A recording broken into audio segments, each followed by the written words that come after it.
வணக்கம் நேயர்களே, welcome to Banu cooks. இன்றைக்கி நம்ம பார்க்க போகிறது சௌச்சௌ கூட்டு.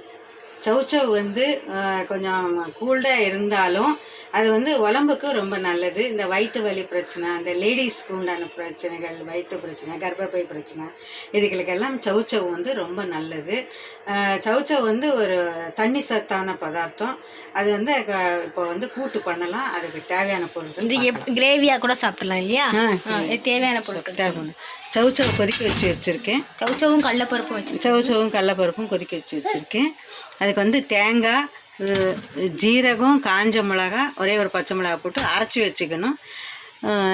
தாளிக்கிறதுக்கு எண்ணெய், கடுகு, உளுத்தம்பருப்பு தாளிக்கிறது. ஓகேங்க.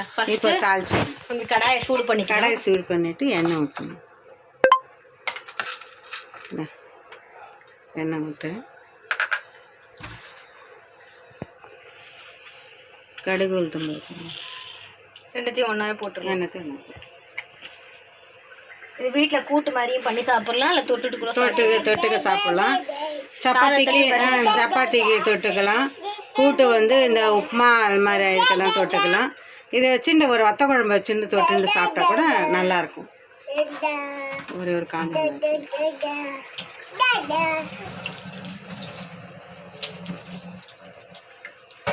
ஜீரகமும் தேங்காய், பச்சை மிளகாய், காஞ்ச மிளகாவும் அரைச்சிட்டு வந்துடும். ஓகே. இப்போ நீங்கள் வந்து ஜீரகம், தேங்காய், காஞ்ச மிளகாய், ஒரே ஒரு பச்சை மிளகாய் அதெல்லாம் வச்சு அரைச்சிருக்கீங்க. உப்பு போடல? உப்பு போடலாம். ஓகேங்க. இதுக்கப்புறம் என்ன பண்ண போகிறோம்? இப்போ நல்லா வெடி வந்துடுச்சு. இதில் இதுக்கு அடுத்தது இது போட்டுக்கலாம். கொஞ்சோண்டு தேங்காய் வந்து வறுத்துக்கணும். ஓகேங்க. வறுத்துருந்தா கொஞ்சம் சுவையாக டேஸ்ட்டாகவும் இருக்கும். எப்போவுமே தேங்காய் ஒரு வறுத்துட்டு போட்டோம்னா அதில் இருக்கிற ஈரத்தன்மை போயிடும். தேங்காய் வந்து டேஸ்ட்டாக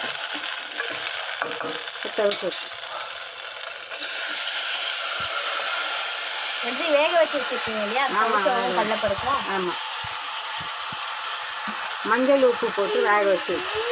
ஓ சரி. இப்போ தனியாக நம்ம இதுக்கு உப்பு போடணுமா? எப்படி இது இப்போ இந்த டிஷ்ஷுக்கு கொஞ்சம் உப்பு போடணும். ஓகே, போடணும்.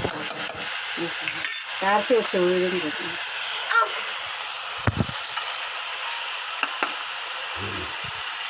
இது போட்டுட்டு இப்போ இது கொஞ்சம் உப்பு சேர்க்கணுமா?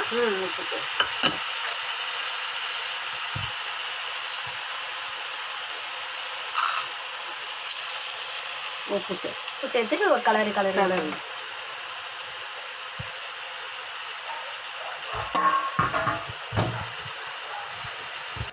இது வந்து நல்லா கலரிக்கணும்.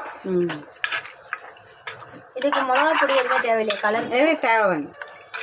அப்படியே இது பண்ணி எவ்வளோ நேரம் கொதிக்கணும்? இது ஒரு 2 minutes கொதிச்சா போதும். ஏன்னா தேங்காய் வாசனை, பச்சை வாசனை போகிற கொதிக்க வச்சா போதும். 2 கருவேப்பிலை, ஒரு 2 minutes கொதிக்க வச்சு. இது ரெடி ஆயிடுச்சு நம்மளுடைய சௌச்சௌ கூட்டு.